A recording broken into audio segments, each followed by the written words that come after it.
Hello friends, जो आपको मेरी टेबल के ऊपर दिख रहा है, एक तो पोटेशियम परमंगनेट पाउडर के बारे में और एक जिंक ऑक्साइड पाउडर के बारे में। इन दोनों पाउडरों के बारे में आज की वीडियो के अंदर डिटेल से बताया जाएगा कि ये पशु में क्या काम करते हैं, किस तरह से, कौन से रोगों के अंदर यदि आप इनका प्रयोग करेंगे तो आपको बेटर रिजल्ट देखने को मिलेगा। यदि आप इनका गलत प्रयोग करेंगे तो कई बार पशुओं के लिए बहुत ही ज़्यादा खतरनाक हैं, और यदि आप सही तरीके से प्रयोग करेंगे तो ये पशुओं के लिए वरदान भी हैं। दोनों पाउडर जो मेडिकल लाइन के अंदर बहुत ही ज़्यादा प्रयोग किए जाते हैं, वेटरनरी फील्ड के अंदर सबसे ज़्यादा प्रयोग करने वाले जो पाउडर हैं, जो पशुपालक भी आसानी से कर सकते हैं, वेटरनरियन भी आसानी से कर सकते हैं। इन दोनों पाउडरों से कई तरह के रोगों को ठीक किया जा सकता है। वीडियो लंबी होगी, इसकी प्रक्रिया में देखना, पूरा देखना। जो इस चैनल पर अभी नए आए हैं तो पहले आप इस चैनल को सब्सक्राइब, साथ में बेल आइकन और ऑल वाला ऑप्शन जरूर दबा लें। तो सबसे पहले मैं आपको बताना चाहता हूं पोटेशियम परमंगनेट के बारे में।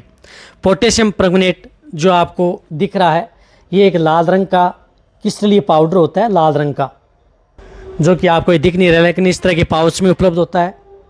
इसे सबसे पहले बताऊँ पोटेशियम परमंगनेट आप यदि किसी भी तरह का एंटीसेप्टिक पाउडर है। ये पाउडर किसी भी तरह का जो घाव हो गया है, यानी पशुओं के शरीर पर कहीं पर भी यदि घाव हो गया है तो उसको साफ करने पर आप इसका प्रयोग कर सकते हैं। साफ कितना करना है, जैसे 1 लीटर पानी लिया, 1 लीटर पानी में आप 1 ग्राम पाउडर से ज़्यादा आपको प्रयोग नहीं करना है 1 लीटर पानी में, या उससे भी कम आप ½ ग्राम भी प्रयोग कर सकते हैं। यानी छोटी सी चुंटी भर मामूली सा आपको डालना है। पानी एकदम गुलाबी हो जाए, गहरा काला नहीं होना चाहिए। पानी जिस तरह से ज़्यादा काला हो जाता है तो बहुत ज़्यादा डाल लेते हैं तो ये दिक्कत भी कर सकता है। तो पानी गुलाबी हो गया, उससे अच्छी तरह से पशुओं के घाव साफ कर सकते हैं। या कहीं पर चोट लग गई, या कहीं पर इस तरह की दिक्कत हो गई, या पशुओं के शरीर पर जिस प्रकार से शरीर आ रहा है, प्रोलेप्स, शरीर बाहर दिखाई दे रहा है, तो आप उसको अच्छी तरह से साफ करने के लिए इस पोटेशियम परमंगनेट पाउडर के पानी का प्रयोग, जैसे हम लाल दुआ बोलते हैं, इसका प्रयोग किया जाता है। और साथ में पशुओं के शरीर पर तो घाव हैं, उन पर तो प्रयोग किया ही जाता है। और साथ में जैसे पशुओं के सींग टूट गए हैं तो सींग टूट जाते हैं, तो वहाँ पर भी आप उसे अच्छी तरह से साफ करने के लिए इसका प्रयोग कर सकते हैं। और जब यदि पशु में ब्लीडिंग हो रही है, यदि पशु में कहीं पर यदि बहुत ज़्यादा ब्लीडिंग हो रही है तो इस सफ़ेद क्रिस्टलीय पाउडर का प्रयोग आप कर सकते हैं। जैसे इसका थोड़ा सा सूखा पाउडर आप जहाँ कहीं पर भी यदि ब्लीडिंग हो रही है तो उसको रोक सकते हैं। लेकिन ब्लीडिंग यदि पशुओं के शरीर के जो नॉर्मल अंग हैं, जिस तरह से वेजाइना का भाग है, आँख है, नाक है, इनके पास यदि है तो वहाँ पर आप इसे सूखा पाउडर आप नहीं डाल सकते, वरना ये बहुत ही ज़्यादा नुकसान कर सकता है। अन्यथा कहीं पर बॉडी पर लग गई है, जैसे सींग टूट गया, ब्लीडिंग हो रही है, तो आप इसे सूखा पाउडर आप उसके सींग पर डाल सकते हैं। ये ब्लड को रोक देता है। इसी के साथ कहीं पर यदि घाव हो गए, जिस प्रकार से लंपी स्किन डिजीज से घाव हुए हैं, वहाँ पर भी इसका प्रयोग कर सकते हैं। जैसे FMD के अंदर कहीं पर जैसे खुरों में घाव हो गए, वहाँ पर इसका प्रयोग कर सकते हैं।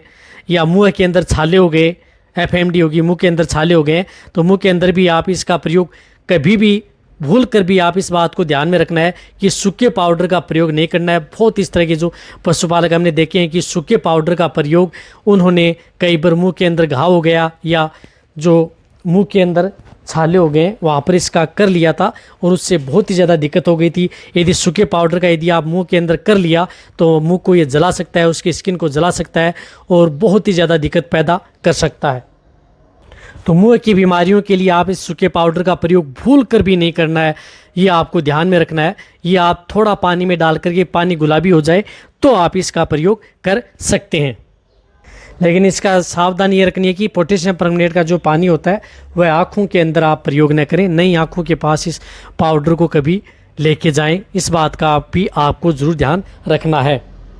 इसलिए जितने जो मैंने बताए ये इसमें आप इस पोटेशियम परमंगनेट का प्रयोग पशुओं में करवा सकते हैं। पशुओं के लिए बहुत ही अच्छा और फ़ायदेमंद देने वाला पाउडर है।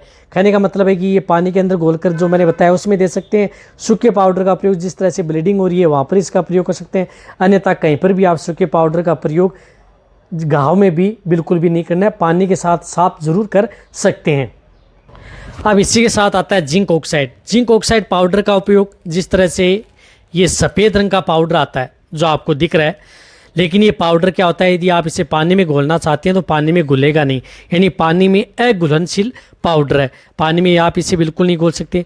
इसका उपयोग भी पशुओं में बहुत ही इस तरह के रोगों के अंदर किया जाता है, जिस तरह से पशु में घाव हो गए हैं वहाँ पर प्रयोग किया जाता है। स्किन डिजीज़ यानी चर्म रोग हो गया है, पशु में किसी भी तरह का चर्म रोग है, स्किन पर किसी भी तरह के जो घाव हो गए, दाग धब्बे हो गए, तो आप इस पाउडर का प्रयोग कर सकते हैं।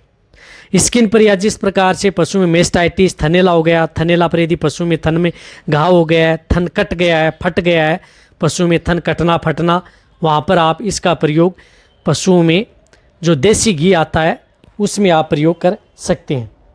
तो आप देसी घी में मिला करके कर सकते हैं। देसी घी को जो पकाए नहीं, उससे पहले जो घी निकालते हैं, ताज़ा घी निकालते हैं, उस घी में आप मिक्स करके इसका लेप बना लेना है और उस घी में मिक्स करके पशुओं के शरीर पर कहीं पर भी यदि स्किन डिजीज़ हो गई है या कहीं पर पशु में चोट घाव हो गया है तो आप इस पाउडर का प्रयोग करवा सकते हैं।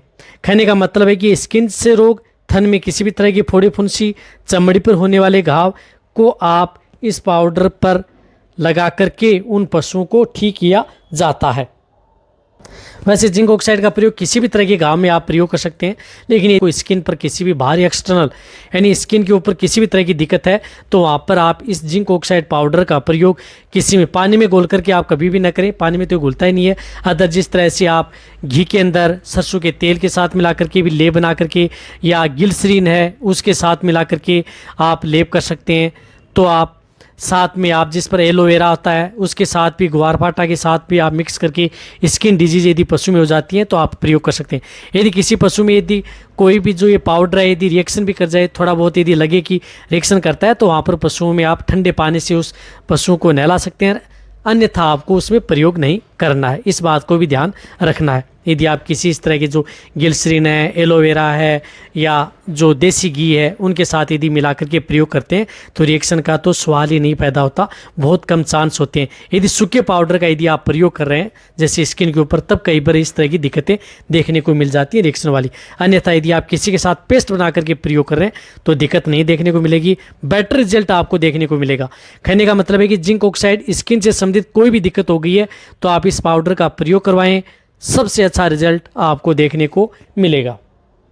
अब देखो दोनों पाउडरों के बारे में जो मैंने बताया, जिंक ऑक्साइड और पोटेशियम परमंगनेट, आपको कब कैसे प्रयोग करना है, किस विधि से लगाना है, तभी आपको रिजल्ट मिलेगा और क्या सावधानी रखनी है इस बात का भी ध्यान में रख सकते हैं। कई बार इस तरह भी कमेंट्स कर सकते हैं सर जैसे पशुओं के सींग पर यदि हमने जिंक ऑक्साइड लगा दिया और यदि दूसरे पशु ने यदि चाट लिया तो क्या होगा?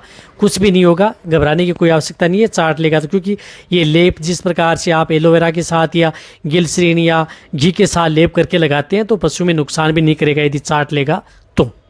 जहाँ तक हो सकता है, देखो मैंने आपको दोनों ही पोटेशियम परमंगनेट और जिंक ऑक्साइड दोनों ये मेडिकेटेड पाउडर आते हैं, इन पाउडरों का प्रयोग आप पशुओं में इस तरह के रोगों में आसानी से करवा सकते हैं। तो ये वीडियो जितना हो सकता है पशुपालक के वेटरनरी हैं उनके साथ शेयर करें। इसी तरह से आपको इस चैनल पर अदर जो पाउडर हैं उनके बारे में इस चैनल पर ऐसी वीडियो मिलती रहेंगी। इसी तरह से वीडियो देखते रहें। थैंक्स, धन्यवाद।